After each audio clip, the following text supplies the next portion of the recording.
Oke, kita semua. Kan kita langsung mulai saja ya. Sebelum mulai kita absen dulu. Oke, ada Andi Rahman Saleh.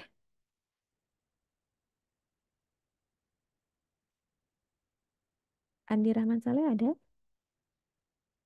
Nggak ada. Yohanes Brain Sirait. Yohanes, nggak ada juga. Utami Nurwati. Hadir, Bu. Balkis Salah Munajah. Hadir, Bu. Anisyah Fatin. Hadir, Bu. Syakila Mawar Cantika. Hadir, Bu. Ike Nurjana. Ada Ike Nurjana? Belum ada. Jenisa Amalia Putri. Jenisa. Nggak ada ya. Nia Nastiti. Hadir, Bu. Ida Ayu Suci Swandevi. Ada Ida Ayu? Belum ada. Windy Febrianti. Hadir, Bu. Oke. Tesalonika Christina Cikitita. Hadir, Bu. Ihsan Adin Muzaki. Hadir, Bu. Husnul Khotimah. Hadir, Bu. Berliandra Celia Artanti. Hadir, Bu. Nadia Rizka Maharani. Hadir, Bu. Mutia Rahma. Hadir, Bu. Salma Akilah. Hadir, Bu. Ruth Damayanti Simanjuntak. Hadir, Ibu. Nita Nurlaili. Hadir, Bu. Oke. Eh, Siva Maharani Danti Sukandi. Hadir, Bu. Firly Aulia Zahra. Hadir, Bu. Nadia Nurfazira. Ada Nadia Nurfazira? Nggak ada ya. Cindy Aulia Silitonga. Hadir, Bu. Muhammad Chandra Aditya. Hadir, Ibu. Luis Yuve Metanoia. Hadir, Bu. Ranita Rosaria. Hadir, Bu. Anindya Salsabila Malikah. Ada Anindya? Nggak ada. Nara Yunita Lestari. Hadir, Bu. Muhammad Yuda Waningpati. Hadir, Bu. Oke. Bella Sabrina Oktaviani. Hadir, Bu. Hilmah Anada Fisilmi. Hilmah nggak ada ya. Rizkia Amira Alivia. Ada Rizkia? Nggak ada. Syaifullah Abror. Hadir, Bu. Matilda Magdalena. Hadir, Ibu. Gina Ambar Wulan. Hadir, Bu. Amanda Palupi. Hadir, Bu. Amiliudin Lesmana. Hadir, Bu. Nazarudin Hadir. Ahsani. Hadir, Bu. Nadia Serina Fani.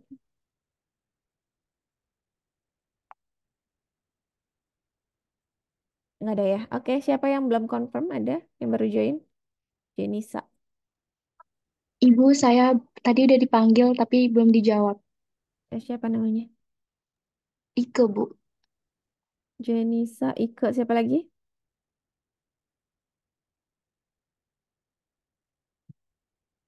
Ike. Udah. Oke. Ada lagi nggak? Nggak ada. Saya sebut ya. Ida Ayu. Nggak ada. Nadia Nurfazira. Anindya Salsabila. Hilmah. Rizkia. Dan Nadia Serinavani ya. Ditunggu sampai jam 2. Jika tidak ada konfirmasi dianggap tidak hadir ya. Ibu, eh, Yuk. saya tadi itu kehilangan sinyal di wifi-nya. Oh iya. Siapa nih? Tidak ya? Hilma, Hilma. iya. Hilma, Hilma, Hilma.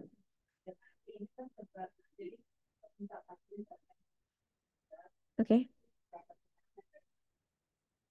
Oke, nanti infokan yang belum apa tadi belum konfirmasi di chat aja ya kalau udah masuk ya ditunggu sampai jam 14.00.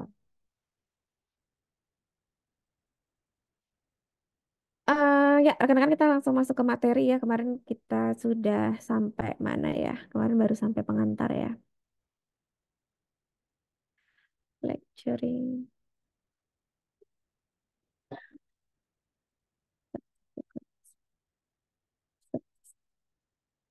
Kemarin sudah sampai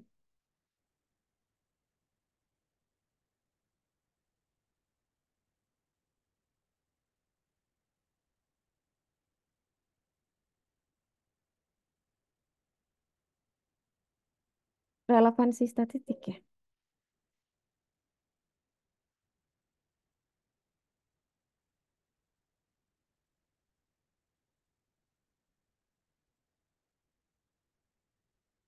Kelihatan? Sudah share screen yang saya bagikan?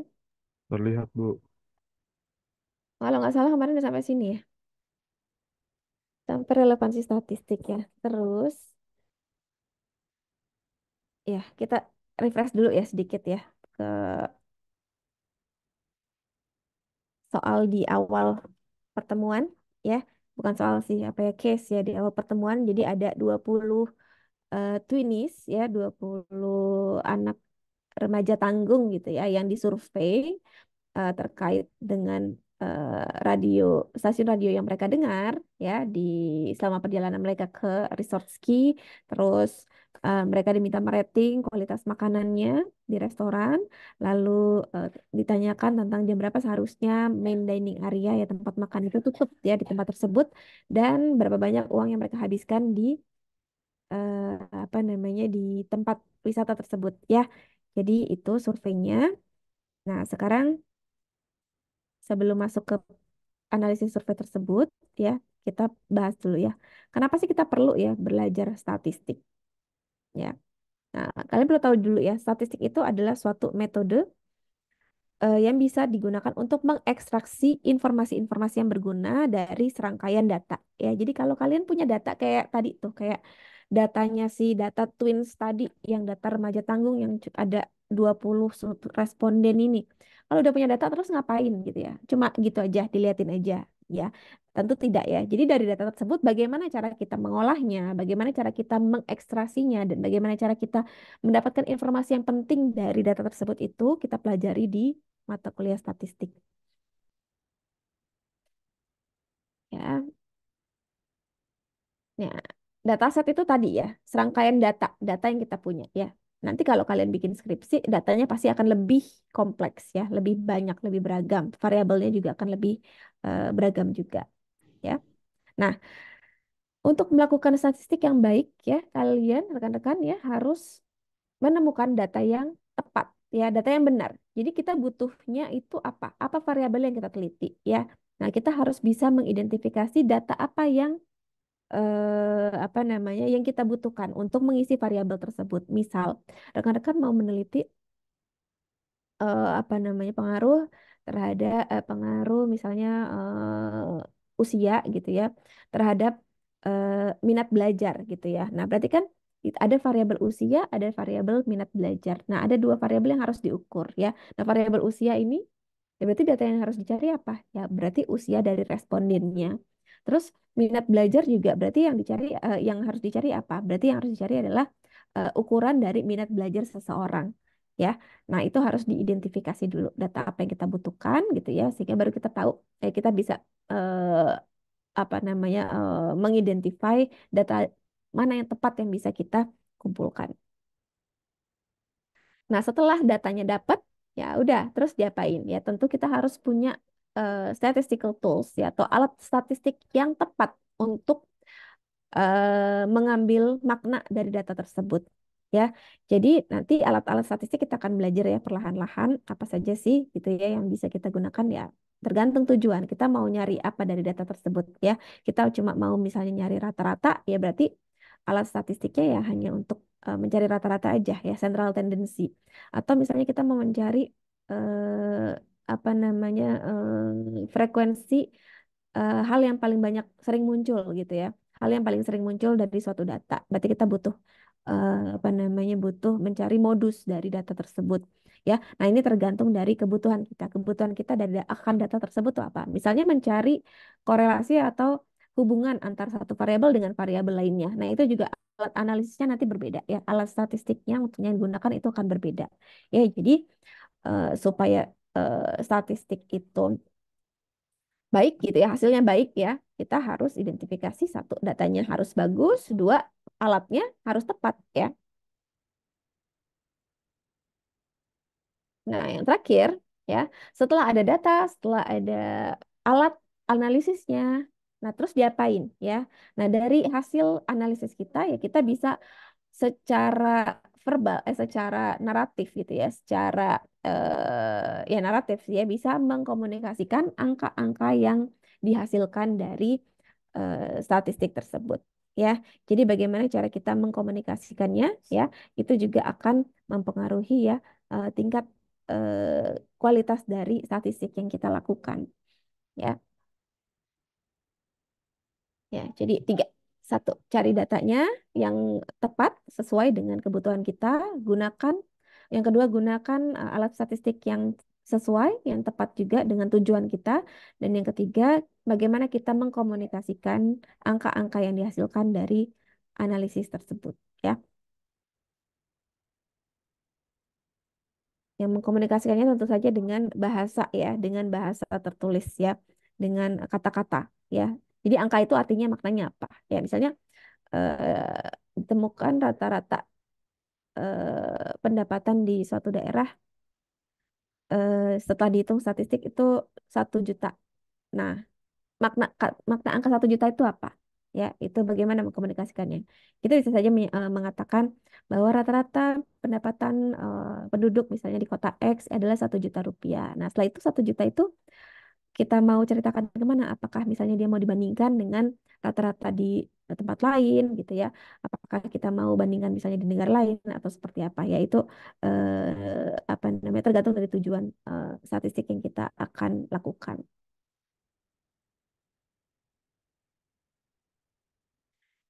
Oke, nah rekan-rekan ya di ilmu statistik itu ada 2 cabang ya, ada statistik deskriptif dan statistik inferensial ya. Jadi ada descriptive statistics and inferential statistics. Apa sih bedanya gitu ya? Kita masuk dulu ke statistik deskriptif. Ya, statistik deskriptif itu adalah ya collecting, organizing, and presenting the data. Ya, only that ya. Jadi cuma itu aja. Hanya mengumpulin datanya diorganisir, ditabulasi, ya, dibuatkan tabel frekuensi. Setelah itu disajikan, ya. Nah, biasanya yang di statistik deskriptif itu yang disajikan ya kayak data apa ya namanya, gambaran besar datanya. Misalnya kayak rata-ratanya, terus min min sama rata-rata sama ya minnya, mediannya ya atau nilai tengahnya, terus modusnya, lalu mungkin persentilnya ya, persentil ya. Jadi kalau datanya dibagi dengan 100 bagian yang sama, itu persentil saat persentil 1, persentil 5, persentil 7 itu berapa gitu ya.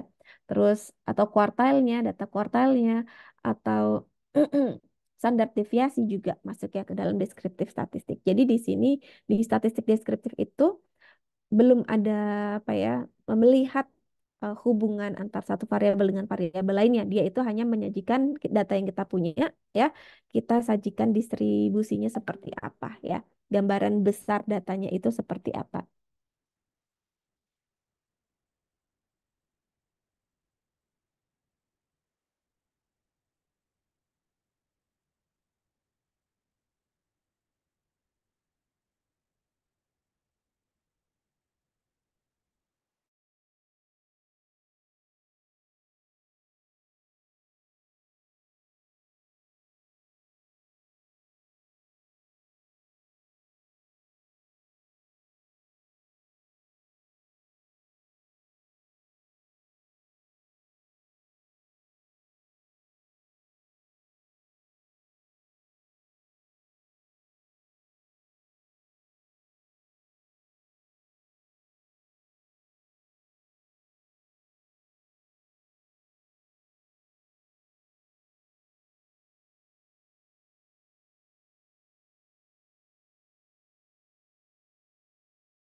Sudah, Bu. Bisa, Bu. Oke, lanjut ya. Oke, jadi kalau statistik deskriptif itu tadi ya, cuma menggambarkan distribusi datanya aja ya, presenting the data. Nah, kalau inferential statistik itu dia tahapannya lebih tinggi ya. Statistik inferensial itu tentang bagaimana kita menarik kesimpulan dari suatu populasi ya berdasarkan data sampel dari populasi tersebut. Nah, kalian pasti nemu nih istilah baru, apa tuh sampel, apa itu populasi ya. Nah, teman-teman tahu populasi akrab dengan kata tersebut? Familiar? Tahu ya populasi? Populasi apa sih? Populasi.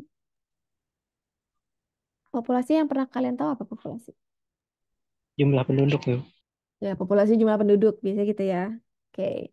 Nah, populasi mungkin kalau istilah umum ya bisa bisa kita katakan ya, populasi adalah suatu jumlah penduduk gitu ya. Nah, di statistika ya, populasi itu adalah istilah ya terminologi untuk menyatakan item-item yang menjadi perhatian kita ya. Jadi apa nih ya item yang menjadi perhatian kita ya. Jadi misalkan gini, populasi eh, apa ya misalnya ya, populasi mahasiswa Universitas Negeri Jakarta. Ya, itu berarti mencakup seluruh mahasiswa yang ada Universitas Negeri Jakarta ya, itu populasi ya. Terus misalnya populasi penduduk Indonesia, berarti seluruh jumlah penduduk yang ada di Indonesia ya, itu yang dinamakan populasi ya.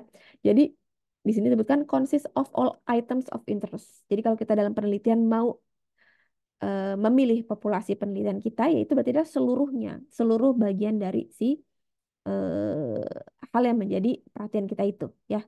Misalnya kalian mau menguji atau mau mencari melakukan survei tingkat kepuasan mahasiswa UNJ. Berarti populasi kalian adalah seluruh mahasiswa UNJ ya. Itu yang disebut populasi. Nah, tapi dalam penelitian gitu ya, dalam melakukan penelitian itu tuh hampir impossible ya untuk kita bisa meneliti seluruh populasi ya. Nah, karena apa? Ya, karena tentunya akan ada banyak biaya, waktu, dan tenaga yang dikeluarkan ya untuk bisa mencakup seluruh populasi di dalam suatu penelitian. Nah, sebagai solusinya ya, ketimbang kita melakukan apa namanya meneliti dari seluruh populasi, kita bisa melakukan yang namanya sampling ya. Oleh karena itu ada istilah namanya sampel ya, sampel. Nah, sampel itu adalah bagian dari populasi ya. Di sini disebutkan a subset of the population. Jadi, sampel itu adalah merupakan ya part of populasi, bagian dari populasi yang bisa kita cari tahu ya apa tentang hal-hal yang mau kita teliti. Ya, misal kalau kalian populasinya mahasiswa UNJ, samplingnya itu bisa kalian tarik mahasiswa di Fakultas Ekonomi saja, ya, gitu ya. Nah, atau mahasiswa di Fakultas Ilmu Sosial saja, ya, bisa seperti itu. Atau bisa juga instead of seluruh mahasiswa UNJ, kalian membuat samplingnya adalah seluruh mahasiswa baru di UNJ. Jadi hanya yang semester 1 dan 2 saja gitu ya, atau mahasiswa semester akhirnya saja. Ya, itu bisa kita pilih. Tapi sekali lagi akan dikembalikan ke tujuan penelitian kita apa, sehingga kita bisa melakukan pemilihan sampel yang sesuai dengan tujuan dari penelitian kita. Ya,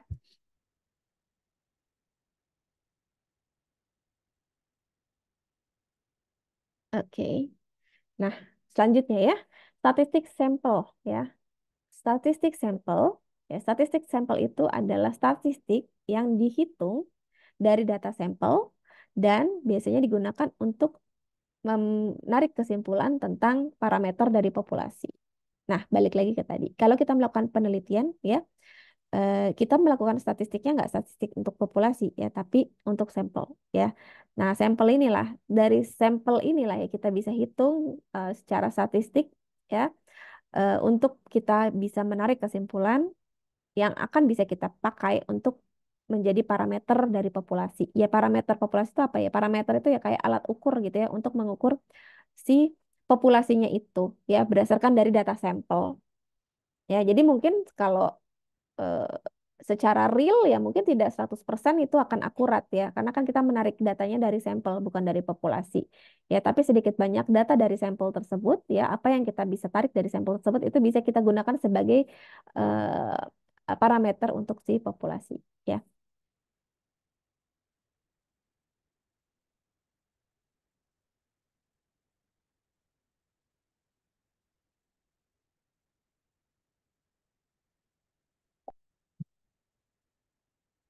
Oke, lanjut ya. Alasan untuk melakukan sampling dalam populasi. Nah, seperti yang tadi sudah saya jelaskan, kenapa sih kita melakukan sampling ya? Karena tadi ya, untuk meneliti seluruh populasi itu butuh biaya yang banyak, butuh tenaga yang juga mungkin harus banyak ya, dan juga waktu yang sangat lebih lama ya. Jadi alasan untuk kenapa kita lebih baik melakukan sampling ketimbang meneliti di populasi adalah ya, first, too expensive to gather information on the entire population ya. Sangat mahal. Bayangkan kalau kita mau meneliti seluruh penduduk Indonesia, berarti kita harus mensurvei setiap penduduk ya, mau sampai kapan selesainya ya. Mau sampai kapan kita selesai mendata seluruh penduduk Indonesia ya. Terus yang kedua, often impossible to gather information on the entire population ya, karena hampir tidak mungkin ya untuk bisa mengumpulkan seluruh informasi dari populasi, karena pasti banyak kendalanya ya. Ya entah udah kumpul pun mungkin akan ada miss data ya, akan ada mungkin data-data yang tidak tepat gitu ya dari apa yang kita inginkan ya. Nah, tapi sebenarnya kalau datanya data primer, ya ini sebagai tambahan ya insight untuk rekan-rekan semua. Kalau datanya primer, data primer dan data itu ada dua ya, teman-teman. Jadi ada data primer, ada data sekunder. Mungkin pernah dengar ya. Apa itu data primer? Ada yang tahu?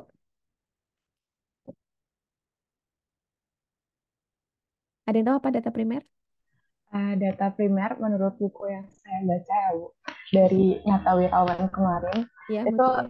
ada data primer adalah data yang dikumpulkan dan diolah sendiri oleh suatu badan atau individu secara langsung dari objeknya. Oke, jadi dikumpulkan dan diolah sendiri. Jadi kita ngumpulin tuh satu-satu ya. Kalau data primer tuh kayak nyebar kuesioner, itu tuh data primer. Ya, kita berarti mengumpulkan data primer. Karena datanya beneran kita yang ngumpulin satu-satu gitu ya. Itu data primer. Nah, kalau data sekunder, itu data yang sudah kita dapatkan dari pihak lain. Kayak misalnya data return saham gitu. Itu kita bisa dapetin dari BEI gitu ya, kita bisa dapetin dari IDX. Jadi kita nggak perlu ngumpulin sendiri satu-satu gitu, kita udah bisa langsung download gitu ya, tarik data dari IDX ya. Nah, data sekunder itu biasanya data-data keuangan itu sudah tersedia di publik ya, terutama untuk perusahaan-perusahaan yang sudah go public ya. Jadi itu bedanya data primer dan data sekunder. Nah, kalau sekarang kalian ada kuliah big data kan ya, ada ya. Nggak dapat kuliah big data. Kayaknya ada deh big data. Kuliah MKU. Atau belum mungkin ya. Belum. Jadi data-data itu tuh data-data yang sekunder itu tuh bisa saja sekarang kita dapatnya nggak cuma sampling, tapi kita bisa dapat populasinya gitu ya. Karena sudah ada teknologi ya yang bisa menjadi database gitu ya dari segala macam sumber gitu ya. Sehingga kita bisa mengumpulkan data populasi ya. Sekarang menjadi hal yang tidak lagi impossible, tapi possible. Tapi kalau untuk data primer masih jauh lah ya, masih masih masih belum bisa mendapatkan data populasi. Oke,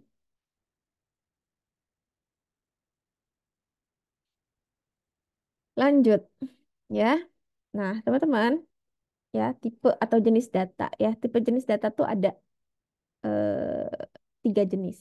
Ya, sebelumnya saya jelaskan ada tiga jenis. Salah satunya nih data cross sectional.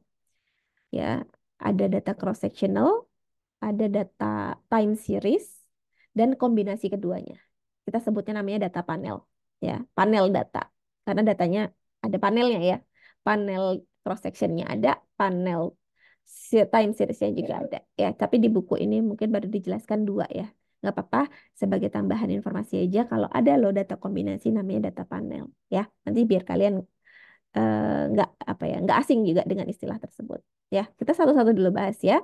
Apa itu data cross section? Ya, data cross section itu data yang dikumpulkan dengan mencatat karakteristik-karakteristik dari berbagai macam subjek pada satu waktu yang sama, ya, at the same point in time, ya, ya. Nah, jadi kata kuncinya adalah dia dikumpulkan di saat yang bersamaan, ya, atau tidak ada apa namanya variabel waktunya. Jadi misalnya dia dikumpulkan dalam tempo waktu 1 bulan ini, gitu ya, 1 bulan ini. Ya, tapi kita tuh tidak akan memberikan keterangan waktu di dalam pengumpulan datanya tersebut. Ya,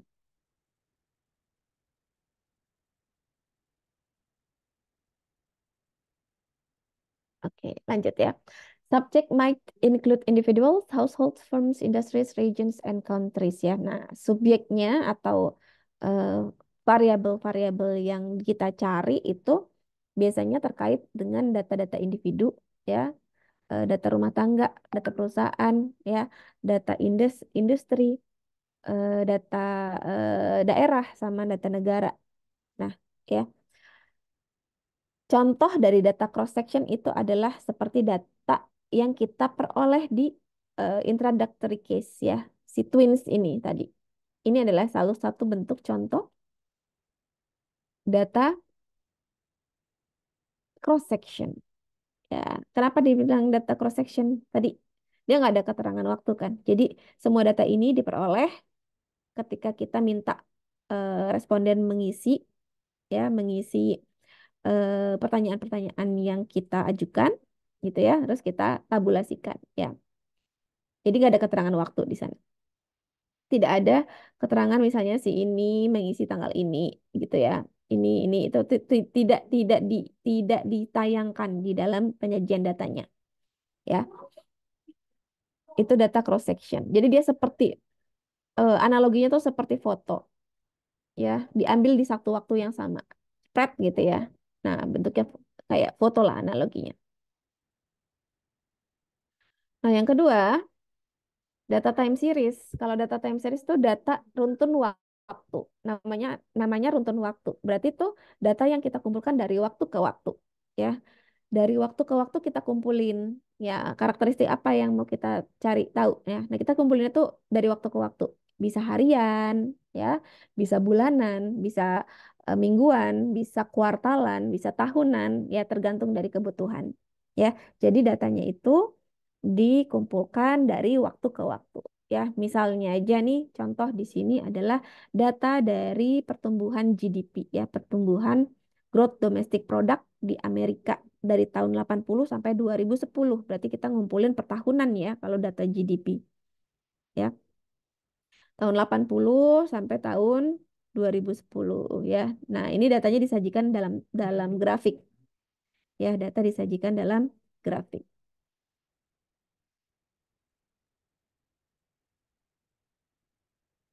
Oke. Bisa dibedakan ya yang cross section sama time series? Atau ada yang masih bingung? Ada yang mau ditanyakan dulu sampai sini? Jelas, Ibu. Jelas ya. Baik.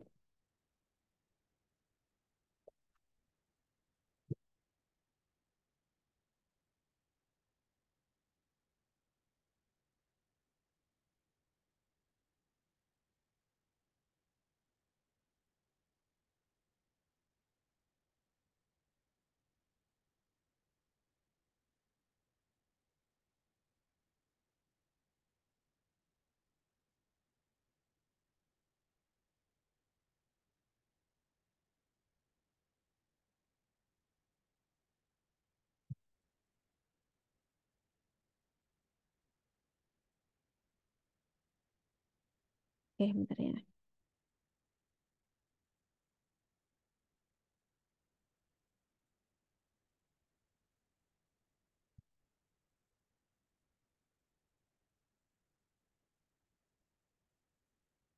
Oke. Nah, ini ada beberapa apa situs internet yang bisa teman-teman nanti coba-coba gitu ya untuk melihat data-data yang bisa diambil ya dari data-data sekunder ya. Misalnya di Bureau of Economic Analysis ini isinya data yang tersedia tuh data-data nasional dan regional tentang GDP sama personal income ya di perdagangan ya perdagangan barang maupun jasa. Terus ada apa nih finance.yahoo.com. Saya random aja ya nggak saya bacain semua. Takut waktunya habis untuk ngebacain data aja. Di sini ada historical stock price, mutual fund performance ya, data-data historis harga saham, terus kinerja-kinerja dari reksadana dan juga apa namanya data pasar internasional ya. Ya, jadi itu tuh bisa di-download ya. Kalau data yang bentuk ya data yang sifatnya sekunder itu bisa di-download langsung gitu ya dari sumber-sumber data tertentu. Jadi kita nggak harus cari satu persatu. Biasanya kalau data sekunder ini untuk apa mahasiswa yang jurusannya keuangan ya, yang berhubungan dengan keuangan kayak eh, prodi akuntansi ya, terus prodi manajemen tapi yang konsentrasi keuangan. Biasanya penelitiannya itu datanya pakai data sekunder. Jadi datanya udah ada, kita tinggal mungkin bisa download secara cuma-cuma lewat internet. Ada juga yang mungkin harus beli ya di penyedia data tertentu. Ya, sementara kalau yang data primer itu berarti kita harus sebar kuesioner secara manual.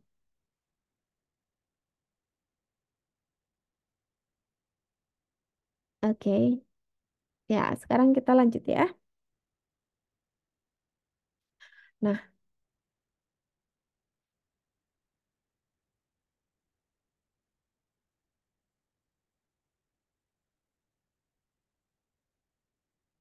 eh setiap apa yang kita cari datanya ya itu adalah disebut dengan variabel ya, variabel. Ya. Nah, variabel itu adalah general karakteristik atau karakteristik umum yang diamati dari suatu objek yang kita teliti. Ya. Jadi variabel adalah karakteristik umum yang diamati dari objek yang kita teliti. Ya. Nah, kita kenalan dulu yang namanya variabel ya. Variabel-variabel. Ya, ada variabel tuh ya, misalnya kalau kita mau meneliti pengaruh, misalnya usia terhadap eh, minat belajar. Ya, berarti ada variabel usia, ada variabel minat belajarnya, gitu ya. Ya, jadi ada variabel usia, ada variabel minat belajar. Terus misalnya pengaruh eh, harga pengaruh harga minyak bumi terus harga emas terhadap return saham. Nah, itu berarti ada tiga variabel yang ada di situ. Ada minyak bumi, harga minyak bumi, ada harga emas sama si return saham. Ya. Nah, jadi variabel itu tahu ya adalah karakteristik umum yang kita amati ya dari suatu objek. Nah, variabel ini jenisnya ada dua. Ada variabel yang sifatnya kualitatif, ada yang sifatnya kuantitatif. Ya, dari namanya udah tahu ya. Yang kualitatif sama kuantitatif. Kalau kualitatif berarti dia dinyatakannya bukan dalam numerik, bukan dalam angka. Ya, dia dinyatakan pada variabel-variabel kualitatif. Seperti misalnya contoh gender. Ya, kalau gender itu kan jawabannya pasti laki-laki perempuan. Ya, bukan berupa numerik, bukan berupa angka. Ya, terus ras, race, ya atau ras. Ras misalnya kalau di luar negeri mungkin ras itu kayak African, American gitu ya, Asia gitu ya. Kalau di Indonesia mungkin ras bisa di apa diterjemahkan sebagai suku gitu ya. Misalnya suku Jawa, Sunda, apa namanya Batak dan lain-lain, misal seperti itu ya. Terus political affiliation, ya afiliasi politiknya kemana ya? Apakah ya misalnya afiliasi politiknya ke demokrasi gitu ya, atau ke komunis atau apa misalnya seperti itu. Ya, itu kan dinyatakannya dalam bentuk kata ya. Jadi kualitatif itu variabelnya dinyatakan bukan dalam bentuk numerikal ya. Nah, sebaliknya kuantitatif variabel-variabel yang ada di dalamnya itu dinyatakan dalam bentuk numerik ya misalnya kayak test scores ya nilai-nilai ujian itu kan dalam skalanya angka ya 1 sampai 10.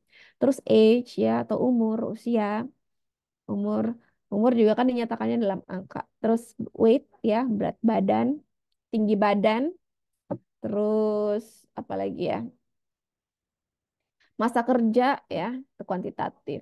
Terus jumlah dewan direksi, misalnya seperti itu. Terus misalnya jumlah mahasiswa atau jumlah apa gitu, itu kan dalam angka ya.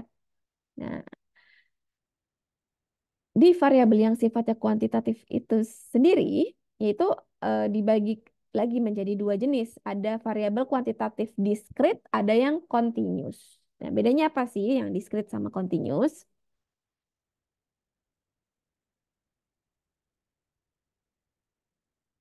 Ya, nah diskrit ya, kalau diskrit itu variabel yang diasumsikan ya dinyatakan dalam angka yang countable ya, countable bisa dihitung. Dia ini variabelnya itu merupakan bagian dari deret hitung ya. Jadi angkanya pasti bilangan bulat. 1, 2, 3, 4, 5, 6, 7 sampai 10 gitu. Dia nggak ada koma-komaan kalau diskrit. Jadi nggak ada pecahan ya, itu diskrit. Misalnya jumlah anak dalam keluarga ya, number of children in family. Jumlah anak kan nggak mungkin 2,5 gitu ya, anaknya 2/4 nggak ya. Namanya manusia kan hitungnya 1, 2, 3, 4, 5, 6 ya, bisa dihitung gitu ya. Ya. Terus number of points scored in a basketball game ya, jumlah poin dalam permainan basket. Permainan basket biasanya kali masukin ke keranjang dapat poin berapa? Tergantung cara Oh, shootnya. tergantung cara shootnya. Minimal 2. minimal 2. Terus Paling banyak point of shoot 3 tiga, oke, dua dalam. tiga gitu ya. Ada nggak yang 1,5 atau 2,5, 2/4? Nggak ada ya. Nah itu dia termasuk dalam variabel kuantitatif yang diskrit ya, karena yang ada dalam bentuk pecahan. Tidak ada eh, apa? Tidak ada nilai yang ada di antara satu bilangan dengan bilangan lainnya gitu ya. Jadi nggak ada tuh di antara 1 sampai 2, 1,5 gitu, nggak ada ya. Kalau diskrit seperti itu. Nah, satu lagi ya, variabelnya namanya variabel continuous. Ya, kalau continuous, nah ini namanya continue ya, terus berkesinambungan. Jadi kalau di continuous ini variabelnya itu dinyatakan dalam infinite number ya, atau nilainya di dalam suatu interval. Misal berat badan, tinggi badan ya, dan return investasi. Jadi di dalam pernyataan si apa namanya variabelnya itu, misalnya kayak berat badan itu tuh bisa boleh pakai koma-komaan ya, jadi boleh ada angka di antara satu angka bulat dengan bilangan bulat lainnya ya. Misal kalau berat badan kan ada ya, berat badan 50,7 kilogram gitu ya, bisa ya seperti itu ya. 50,8 misalnya. Tinggi badan juga begitu, 155,5 cm. Ya kan? 152,3 cm. Begitupun investment return. Return investasi ada yang 0,5%, 0,0007%, 0,002% ya. Jadi angkanya infinite ya, tidak terbatas. Jadi boleh ada bilangan pecahannya. Ya, itu yang membedakan yang variabel kuantitatif diskrit dan continuous. Bisa dipahami sampai di sini? Bisa ya? Bisa, Bu. Oke.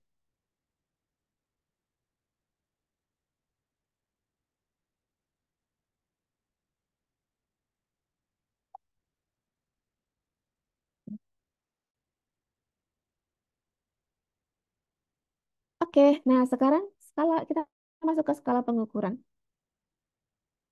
Ya, skala pengukuran dari variabel-variabel yang ada. Nah, teman-teman, nanti kan ketika kalian membuat survei atau membuat penelitian mengukur variabel itu tuh ada skalanya ya. Seperti contoh di depan ya. Contoh di depan ini kan kita punya data ya, data ya.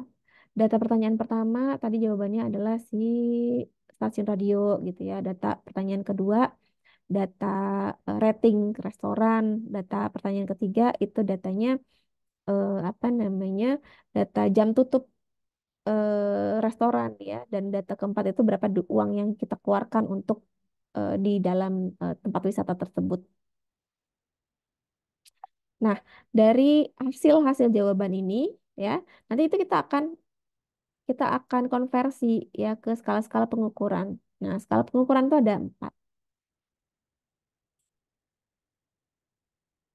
Ya, skala pengukuran ada 4, yaitu nominal, ordinal, interval, dan juga rasio. Ya, nominal, ordinal, interval, rasio. Nah, skala nominal dan ordinal ini digunakan untuk variabel-variabel yang sifatnya kualitatif. Ya, jadi yang variabel-variabel yang dinyatakannya bukan dalam angka, ya, itu nanti kita bisa convert, ya, ke dalam skala nominal dan ordinal.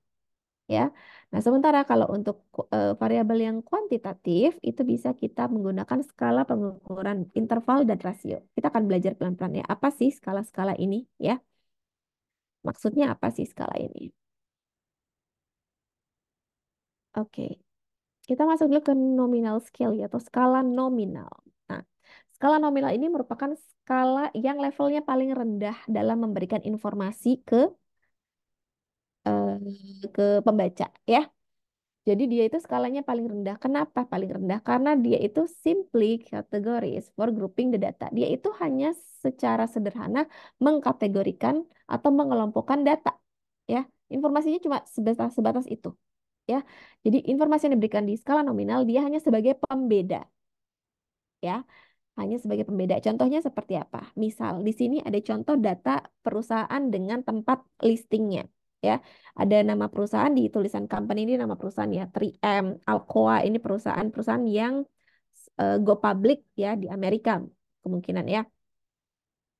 Dan di sebelah kanannya adalah data exchange-nya atau data bursa tempat dia diperdagangkannya. Ya, ada NYSE atau New York Stock Exchange, ada Nasdaq. Ya, ini adalah bursa tempat dia diperdagangkan. Nah, jika kita lihat di sini ya, data exchange ya ini data exchange ini adalah data bursanya kan. Data bursanya ini terdiri dari hanya 2 pilihan, NYSE sama Nasdaq. Nah, ketika kita mau mengikhtisarkan data tersebut ya dan mengkonversi si apa di variabel kualitatif tersebut menjadi variabel numerik yang kuantitatif ya, kita bisa convert data tersebut menjadi kode ya 0 dan 1 ya. Jadi misalnya kode 1 itu untuk NYSE untuk New York Stock Exchange dan 0 itu untuk Nasdaq. Jadi kita kategorikan ya. 0 itu Nasdaq, 1 itu NYSE. Nah, dari situ udah kita kategorikan, kita bisa menghitung berapa sih yang Nasdaq ya. Kita lihat nih, 1, 2, 3. Nasdaq ada 3 ya, Nasdaq ada 3. Terus yang kategori NYSE yang tadi kita kategorikan jadi 1, itu ada sisanya 27. Ya, jadi dari 30 data ini 27 perusahaan listing di NYSE dan 3 perusahaan listingnya di Nasdaq. Nah, pengkonversian si data exchange ini ke ke kode 01 ya. Ini adalah namanya skala nominal ya. Ini adalah nominal scale yang disebut dengan skala nominal ya. Jadi nanti ketika melakukan penelitian skala-skala yang bukan skala-skala variabel-variabel yang sifatnya kualitatif kita harus berusaha untuk mengkuantifikasikan ya, mengkuantitatifkan ya. Nah, caranya adalah dengan menggunakan ini skala nominal ya. Jadi untuk variabel-variabel yang sifatnya itu hanya kategorik gitu ya, mengkategorikan menggunakan skalanya nominal. Oke. Oke. Nah, yang kedua, skala ordinal. Kalau skala ordinal di sini naik level ya. Selain dia hanya melakukan kategorisasi ya, sekalian dia itu hanya membedakan antar satu apa namanya satu item dengan item yang lain ya. Di skala ordinal ini dia nambah lagi informasi yang diberikan yaitu ada ranking. Ada ranking ya. Jadi kalau tadi di skala nominal ini kan 0 dan 1. 0 untuk Nasdaq, 1 untuk NYSE. Kita tidak bisa mengatakan bahwa NYSE itu lebih tinggi daripada Nasdaq ataupun sebaliknya ya. Kalau di dalam skala nominal tuh nggak bisa. Jadi ini hanya untuk ngebedain doang. 0 itu si Nasdaq, 1 itu NYSE. Tapi tidak berarti NYSE itu lebih baik daripada Nasdaq ya. Sementara kalau di skala ordinal dia ada pemeringkatan ya, ada pemeringkatan. Jadi selain dia membedakan, dia juga memperingkat ya. Misalnya ya, kita mau melakukan evaluasi dari pengajar gitu ya. eh, dengan skala ordinal ya. Jadi di apa namanya di kategorisasi ya untuk kepuasan atau evaluasi dari pengajar A gitu ya. Misalnya kita kategorisikan excellent, good, fair, and poor gitu ya. Excellent itu ya baik gitu ya, good excellent itu sangat baik, good itu misalnya baik, fair itu ya biasa, poor itu buruk gitu ya. Nah, nanti dari kategori tersebut kita akan nominalkan ya, kita akan mengkuantitatifkan. Mengkuantitatifkannya gimana ya? Kita buat pemeringkatan ya. Jadi poor itu kita kodekan 1, fair 2, good 3, excellent 4. Jadi makin makin besar itu makin bagus gitu ya. Jadi makin besar angkanya itu semakin baik ya. Itu skala ordinal ya. Dia hanya menunjukkan bahwa semakin besar angkanya, maka berarti itu semakin tinggi poinnya ya, atau semakin eh, ya baiklah gitu ya. Atau semakin buruk tergantung dari variabel yang kita teliti.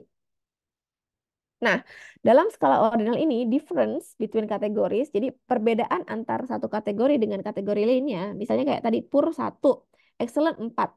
Jadi perbedaan antara 1 dengan 4 itu meaningless, ya, nggak ada artinya. Ya, karena angka-angka tersebut mungkin saja dilekatkan ke dalam peringkat tersebut itu secara arbitrer. Arbitrer itu berarti dilakukan secara sewenang-wenang gitu ya. Suka-suka lah, suka-suka seperti itu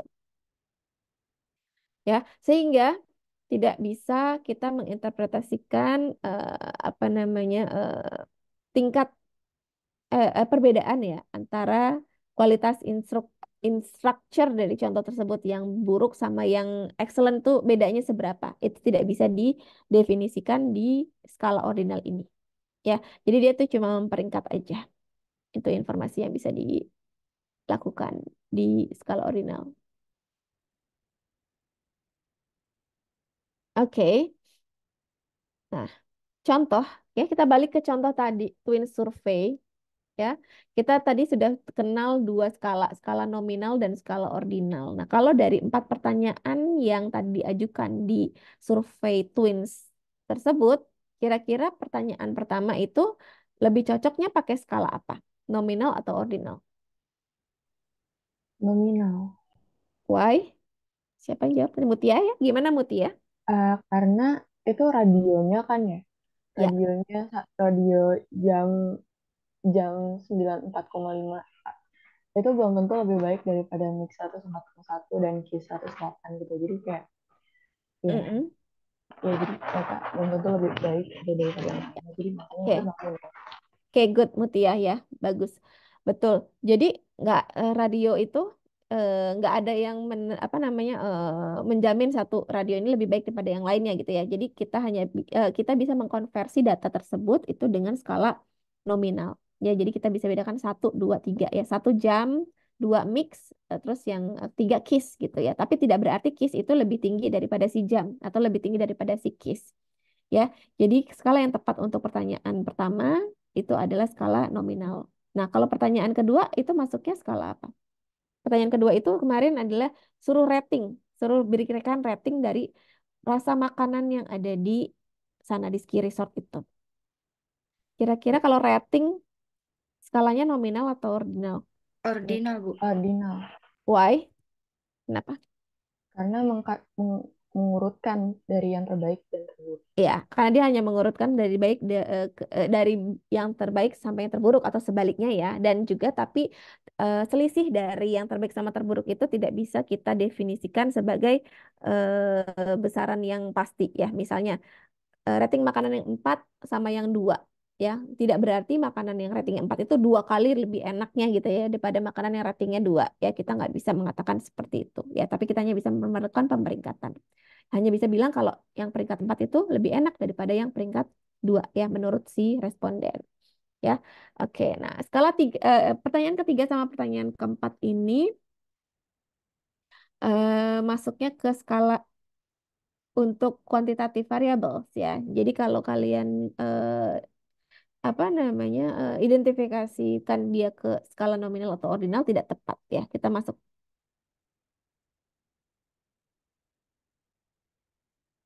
Oke, ini udah ya tadi ya. Tadi lupa dipencet. Ya, jadi benar tadi pertanyaan pertama itu dia nominal data, pertanyaan yang kedua itu merupakan ordinal ya. Since they can be both categorized and ranked ya. Selama dia bisa dikategorikan dan bisa hanya memeringkat itu masuknya ke skala ordinal.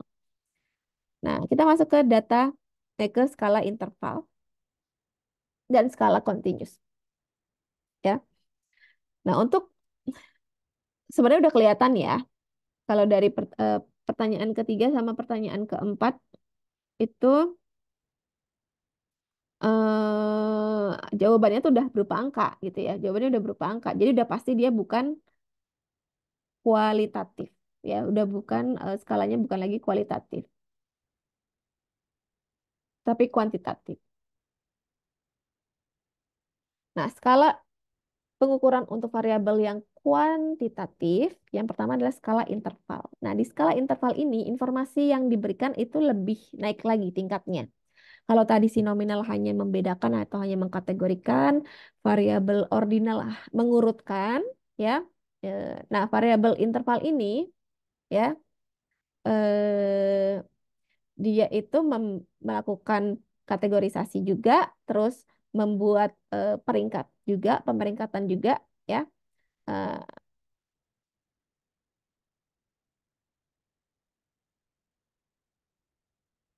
dan ada ini, ada apa namanya sini, interval ya, jarak antara satu kategori dengan kategori lainnya itu ada maknanya. Beda sama yang si ordinal tadi. Ya, kalau ordinal tadi kan antara peringkat yang satu dengan peringkat kedua itu selisihnya itu tidak bermakna. Tapi kalau di interval scale dia ada maknanya. Jadi kita bisa apa mengartikan difference atau selisih antar satu kelas dengan kelas lainnya ya. Jadi di kata differences between interval values are equal and meaningful ya. Jadi selisih antara dua nilai interval itu adalah sama dan juga berarti. Jadi ada artinya ya. Sehingga bisa kita operasionalisasikan secara aritmetik ya. Jadi bisa kita lakukan penambahan, pengurangan gitu ya. Itu ada makna di dalam apa namanya interpretasi si data interval, si skala interval ya. Tapi di skala interval ini tidak ada absolute zero. Jadi tidak ada nilai nol absolut ya atau starting point yang didefinisikan. Ya, jadi nol itu bukan sebagai mulainya angka tersebut ya, bukan tidak menjadi sebagai angka muasal untuk apa namanya mengukur interval. Jadi intervalnya bisa kita buat arbitrary ya, kita bisa bikin suka-suka gitu ya. Dan dia tidak ada tapi tidak ada nilai absolut zeronya. Jadi sehingga kalau kita membuat rasio atau membagi atau mengalihkan gitu ya interval yang ada di dalamnya itu menjadi tidak bisa dilakukan ya karena dia tidak memiliki absolute zero. Dia hanya bisa addition and subtraction. Jadi cuma bisa tambah kurang aja nih kalau di skala interval ya. Contohnya skala interval apa sih? Kalau skala interval itu misalnya adalah skala temperatur ya. Temperatur misalnya mengukur suhu ruangan ya, suhu ruangan ya. Nah, suhu ruangan itu kan bisa diukur gitu ya. Eh, dan apa namanya bisa dikurang tambah gitu ya. Tapi dia tidak memiliki nilai nol mutlak. Nah, nol derajat Celcius gitu ya. Itu bukan berarti eh, apa namanya nggak ada suhu kan gitu kan. Hanya menunjukkan itu kondisi ketika 0 derajat tuh ada titik beku gitu ya. Tapi itu bukan berarti 0 derajat Celcius itu tidak ada suhu gitu. Ya, sama juga seperti jam. Jam itu 0000 ya. Ada kan jam 0000. Bukan berarti nggak ada jam gitu ya. Bukan berarti itu ya apa tiada jam. Tapi jamnya memang jam 00.00 ketika kita mulai hari, ya. Nah, itu yang disebut dengan apa namanya? Dia tidak memiliki nilai nol absolut, ya, untuk skala interval. Nah, tapi selisih eh, antara satu angka dengan angka berikutnya itu punya arti, ya. Itu punya arti, ya. Oke. Nah, ini sebagai bayangan, sebagai contoh, 80 derajat dibagi 40 derajat artinya apa? Ya, nggak ada artinya, ya nggak bisa dioperasionalisasikan seperti ini. Jadi, perhitungan rasio pada skala interval itu tidak bermakna, ya, tidak bermakna. Karena dia tidak punya ini, absolute zero ini tidak ada, ya. The absence of zero, ya, absolute, itu membuat dia tidak bisa melakukan operasionalisasi rasio di dalam skala interval. Nah, yang berikutnya, skala yang paling powerful, ya, rasio scale, ya. Nah, rasio scale atau skala rasio ini adalah strongest level of measurement, adalah skala atau pengukuran yang di level paling tinggi nih, yang paling powerful, yang informasinya paling lengkap, ya. Jadi skala rasio itu selain dia satu mengkategorikan, dua dia memperingkat, terus tiga difference between interval values-nya itu berarti, ya, apa namanya, perbedaan antar angkanya itu berarti dia juga punya nilai absolute zero, ya. Jadi nol itu diartikan apa namanya, sebagai titik mulai penghitungan, gitu ya, dan juga eh, apa namanya, bisa dioperasionalisasi secara matematika, ya. Sehingga ketika kita melakukan perhitungan rasio dengan skala rasio tersebut, itu tuh ada artinya, ada maknanya. Berbeda dengan yang tadi rasio interval. Oke.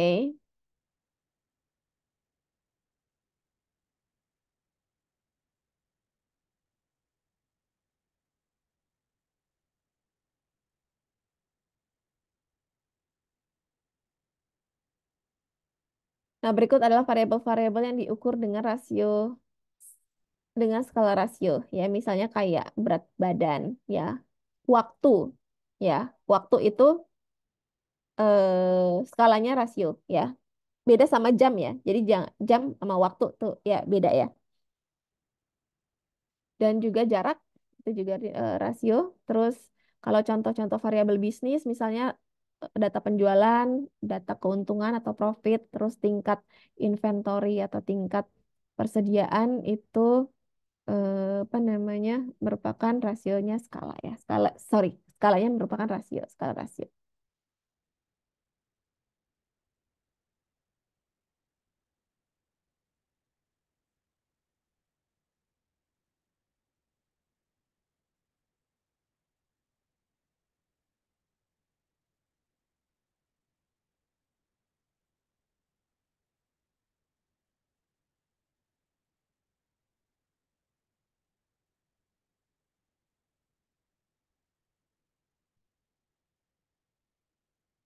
Oke. Nah, sekarang tadi kita udah belajar skala rasio dan skala interval. Kalau kita lihat contoh di pertanyaan ketiga itu adalah jam berapa, ya? Jam berapa? Jam berapa restoran itu sebaiknya tutup, ya? Nah, skalanya masuknya skala rasio apa skala interval, ya? Kira-kira. Interval. Kenapa? Karena dia jam itu tidak mengindikasikan absolut tadi. Oke, ya, good, ya. Ya.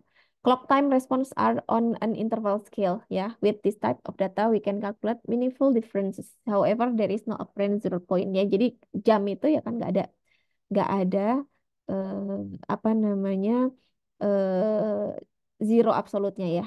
Ya, jadi nilai apa, nol absolutnya tuh nggak ada. Jadi masukin di skala interval. Beda sama waktu, ya. Maksudnya waktu tuh berapa jam yang dibutuhkan untuk memproduksi apa misalnya meja, gitu, ya. 3 jam, 4 jam, 5 jam. Ya, itu masuknya apa? 3 jam 4 jam. setengah, ya.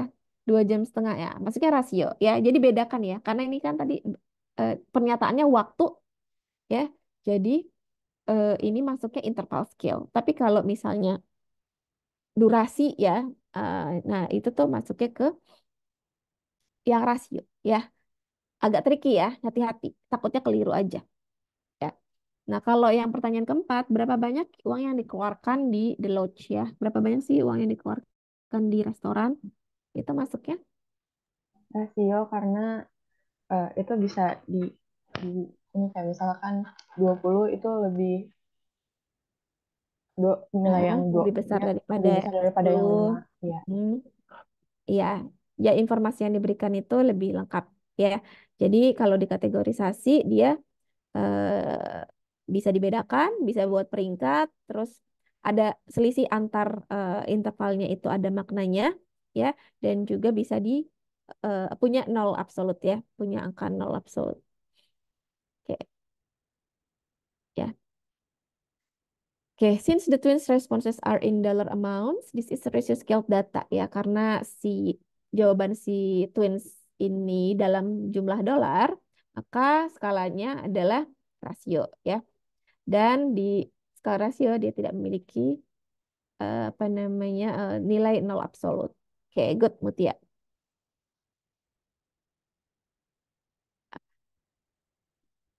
Kenapa?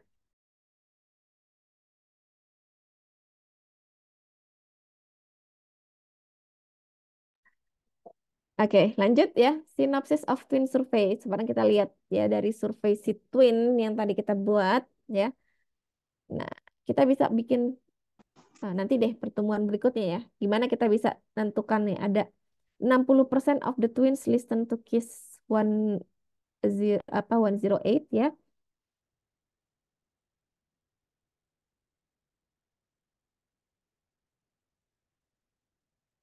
Oke. Nah, dari data tersebut ya, sebenarnya bisa kita tarik kesimpulan bahwa 60% dari responden itu dengerinnya KIS 108.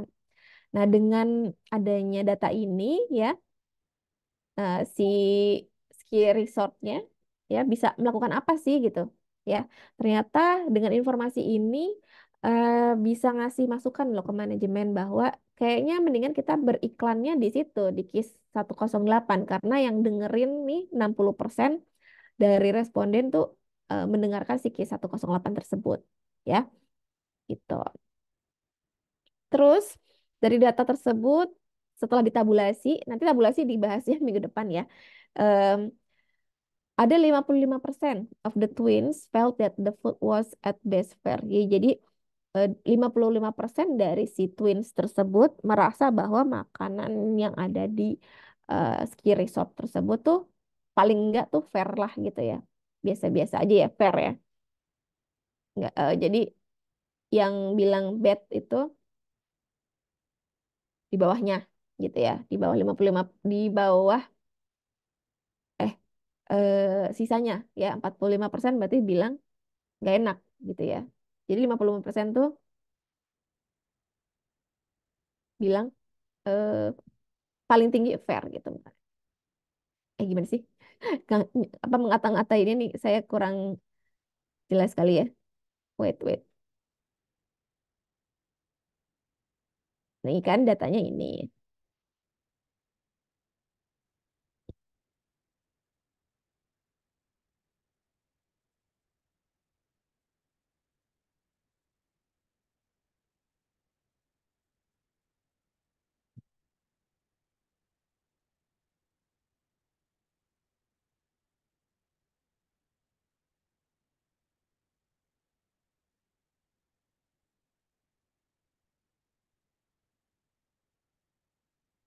Nih, kan kategorisinya excellent, good, fair, poor. Nah, 55%-nya itu at best bilang fair. Berarti 55% itu dia bilang fair and poor ya. Nah, jadi 45%-nya baru bilang excellent and good. Gitu maksudnya ya. Saya takut ada salah paham aja tadi. Ya, jadi yang 55% tuh merasa fair and poor. Sementara sisanya 45% excellent and good. Nah, dengan adanya data itu, dengan adanya survei tersebut, Ya, berarti dia harus meningkatkan rasa makanannya di restoran gitu ya. Karena mostly malah bilang tuh rasanya tuh kurang enak lah ya. Fair dan bad gitu kan. 55% ini bilangnya fair and bad. Sementara hanya 45% yang bilang good and delicious. Nah, terus berikutnya, 95% of the twins would like to the dining area to remain open later. Ya, jadi hampir 95% itu mau si twins ini, si dining areanya tuh tetap buka, ya, tetap buka sampai malam. Ya, 95% pengennya tetap buka sampai malam. Ya, mungkin dia ada batasan waktu ya, sebentar. Ada tambahan informasi nggak sih di sini?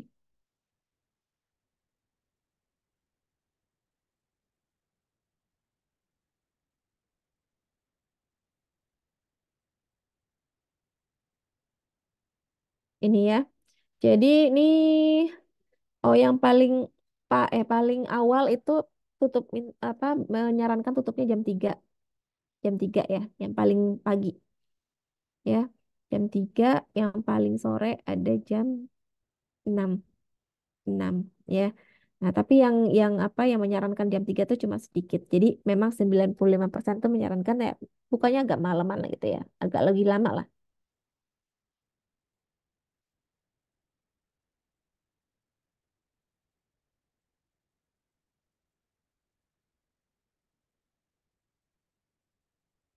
Oke.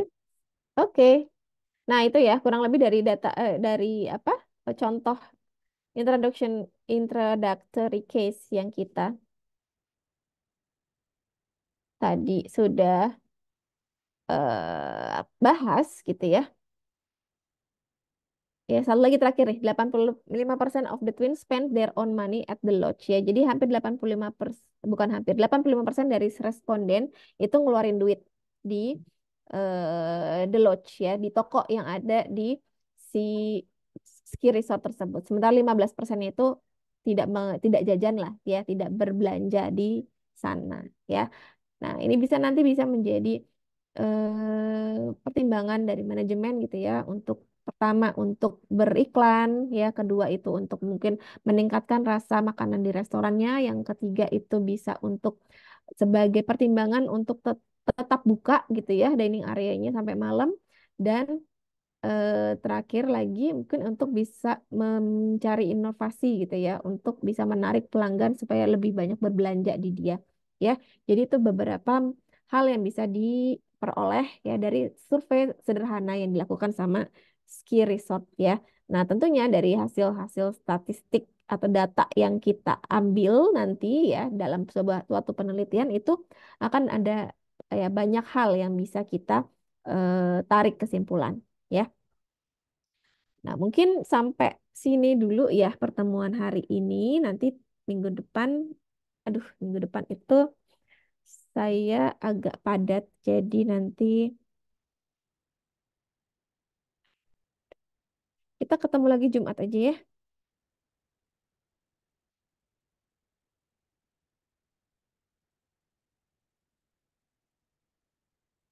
Nanti saya kasih latihan hari ini, latihan tentang materi ini, materi skala. Jadi kalian nanti saya invite di Microsoft Teams, nanti saya post di situ untuk latihannya.